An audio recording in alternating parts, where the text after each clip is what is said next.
Sammy Mockbell, a very good journalist in the Arsenal space, has confirmed that Jurien Timber is in talks over a new deal with Arsenal. His current deal expires in 2028, so by the end of this season, he'll have 2 years left on his deal. Yeah, wow. So actually, that kind of snuck up on us, didn't it? I mean, makes sense. This is his third full season at Arsenal, but it feels like his second because he missed the whole of the 23-24 campaign because of an injury. As he approaches, the summer of 2026, with 2 years left on his deal, and the unbelievable performances he's putting in, there's always going to be significant interest from other clubs. And we don't know that significant interest, but there's going to be. What is he worth? What is Jurien Timber worth? I honestly, you're all going to laugh, I wouldn't let him go for less than 80 million. I just wouldn't do it. I think it's too important to what we do. So if that's the kind of value you're putting on a player like him, that value starts to go the minute you enter those final 2 years. It doesn't look like he's signing a new deal and everything, but gets a little bit more pressurised. There are plenty of clubs out there who I think will be looking for centre-backs or full-backs. He is a player that you're getting 2-3 positions in one. So I think it's really important that Arsenal are negotiating this with Jurien Timber. Everything sounds positive. Moves are being made. Is this a player that Hand of Arsenal was talking about when he said there was one more player that they're going to be negotiating a new deal on? Looks like that is Jurien Timber. But you wonder about Declan Rice, and I saw, I think, some reposts online that were hinting at a Declan Rice renewal. So let's wait and see, because Declan Rice and Jurien Timber arrived in the same summer. So my feeling is Arsenal will be looking at both their contracts at a similar time. Kai Havertz, weirdly, no news on a new contract for him, and I wonder with the pay he's on whether that's going to be a little bit more complicated for Arsenal to negotiate. There were some rumours, and it's just rumours, that the summer 2026 was going to be a time where Arsenal would be happy to move on from Kai Havertz. But let's not speculate. That is all just rumour. I did just speculate, as I said. Let's not speculate. But it's just interesting that those are three kind of key signings from that window. David Raya as well. I mean, what's his contract situation? But back on Jurien Timber. Let's actually talk about this properly for a second. I don't know what money he'll be put on, but should be good money, because the conversation around Jurien Timber is entering, where does he rank among the best in the world? And I think in football, when we compare positions, we're doing a little bit of a disservice to certain players, and we should really be comparing roles. Because when you're comparing roles, you're comparing more so the skill sets that are going up against one another. So, for example, is it fair to compare Jurien Timber and Trent Alexander-Arnold? In my opinion, absolutely not.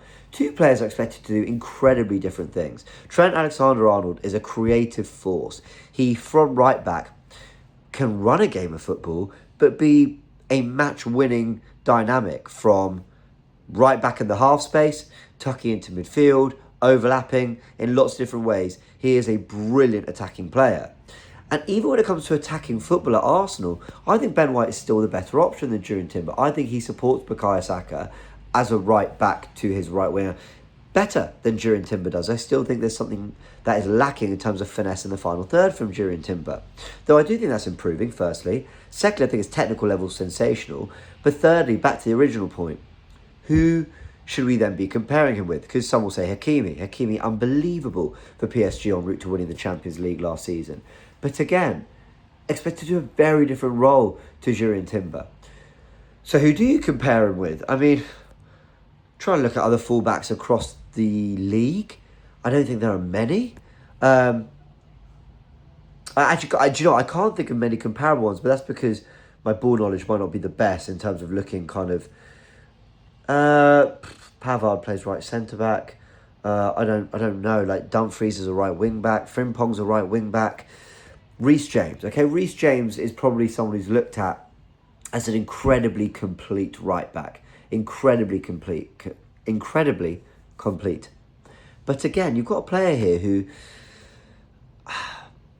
when fit, I think Reece James is the best right back in the league and can do the defensive stuff and is brilliant in the final third. His crossing, his passing, he's got a goal scorer, an knack for goal scoring too. He can play as a wing back, he can tuck into midfield. But again, with Reece James, then you're talking fitness.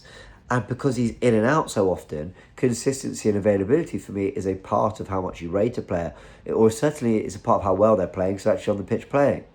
So I think there's a real argument for Jurien Timber being one of the best right backs in the world, and maybe the best right back in the league. He's playing at that level.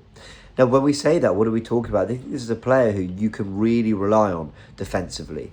You can, I mean, look at the performances he put in against Vinicius Junior, Mbappe, Rodrigo.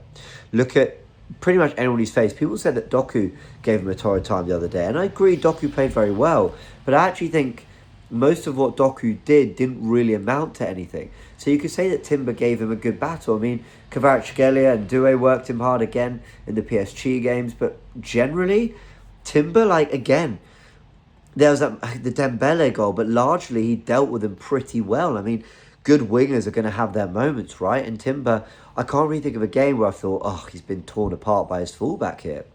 So when we're talking about his qualities, we're talking defensively. Great leap in the air, great ground jeweler, really aggressive, but also, and I want to touch wood as I say this, I don't want to jinx it, not someone who feels playing the game on the edge, that any minute could get sent off. He seems quite like his brain is there with his talent, the understanding of when to go, when not to go. His footballing IQ is probably what I'm trying to say. Very, very intelligent football. I think you've got to be to play right back, centre back and left back all at the kind of same level. But you know what else I'd say about this guy? He's 5'9", 5'10". This isn't some 6'2" towering centre-back who's been moved to, full-back to do a job. This is someone who was doing really well at centre-back without the height advantage that most centre-backs have. And at full-back is able to dominate defensively without having the biggest frame in the world, but he's strong, he's stocky, and he's really aggressive with it as well. On the ball, a terrific player too. I mean, we saw what he did to Jurien and Bruno Guimaraes the other day. What he's very good at doing is using his strength to give him a platform, and then his skill is very, very good to take him out of situations. He plays like a bit of a street football, and I love that. He plays the game like how I think we all did. Like, I'm making us all sound quite good, aren't I? But how we all did on the playground, how we all wanted to, Just like, I want to show off some skill. I want to carry the ball. I want to make things happen. And Timber is someone who doesn't play within himself. He's a very, very brave footballer. And I don't think I can say enough good things about him. More recently, I've been a touch critical of what he's offered us going forward, and I think he'd had one or two shaky games earlier in the season. But he's a terrific player, someone we can absolutely rely on. And I'm really, really, really happy that he's in talks to sign a new deal and that Arsenal are getting on with this. Andrea Berta's had an extraordinary first 6-7 months at the club. Saliba signed his deal the other day. We did a live stream on the Goonerverse about that. But of course, any news like this, when we've got it, we'll bring it to you here on Goonerverse News. Mikel Arteta talked about what a massive positive it is to have a player like Jurien Timber, talked about the versatility of his qualities, and was really, really praising of him as talks emerged of, the contract, discussions beginning. And you know what? There's nothing to suggest that this is in jeopardy, that there's any danger of this deal not getting done, which is a good thing. I think we can all just be confident and happy with the news that the conversations are going on. So Jurien Timber should extend his deal, which currently takes him to 2028, which I think is brilliant. Let's hope it gets done pretty soon. I wonder who's next. Like I said, keep an eye on Declan Rice. All right, let me know your thoughts in the comment section below and I'll catch you in a bit.